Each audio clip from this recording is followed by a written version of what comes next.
నేను కస్బా స్కూల్‌కి 2006లో వచ్చాను. అప్పటి నుంచి మేడం గారితో కలిసి పనిచేస్తున్నాను. మేడం గారు 62 ఏళ్ళు వచ్చినా సరే ఎంతో ఎనర్జిటిక్‌గా వర్క్ చేస్తున్నారు. పిల్లలందరిలోనూ నేర్చుకోవాలనే ఉత్సాహాన్ని పెంచి నేర్పించేవారు. ఇప్పటికీ కూడా అంటే ఏప్రిల్ సెలవులు ఇచ్చే వరకు కూడా పిల్లలకి నేర్పిస్తూనే ఉన్నారు. అన్ని విషయాల్లోనూ పిల్లలు మేడం ఎక్కడా కూడా తగ్గేదేలే అన్నట్లు మాతో సమానంగా ఇంకా మాకన్నా ముందుండి పిక్నిక్ విషయంలో పిక్నిక్ వెళ్ళడంలోనూ ముందుండేవారు.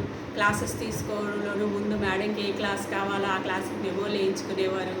అలాగే ఏదైనా ట్రైనింగ్ హెచ్ఎం గారు పెట్టినా ముందు ట్రైనింగ్ ఎలా చేయాలి, కోర్స్ చేయాలి అవన్నీ కూడా ముందుండి నేర్చుకొని ఎంతో ఉత్సాహంగా చేసేవారు.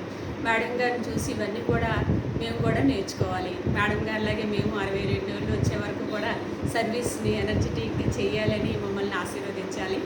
అలాగే దీంతో పాటు మేడం గారు అబ్బాయిలిద్దరూ కూడా బాగా సెటిల్ అయ్యారు. అందువల్ల మేడం గారు ఒక సక్సెస్ఫుల్ మదర్ అండ్ ఒక సక్సెస్ఫుల్ టీచర్. రిటైర్ అయిపోయిన తర్వాత మేడం గారు ఆయుర ఆరోగ్యాలతో ఉండాలని మనస్ఫూర్తిగా దేవుడిని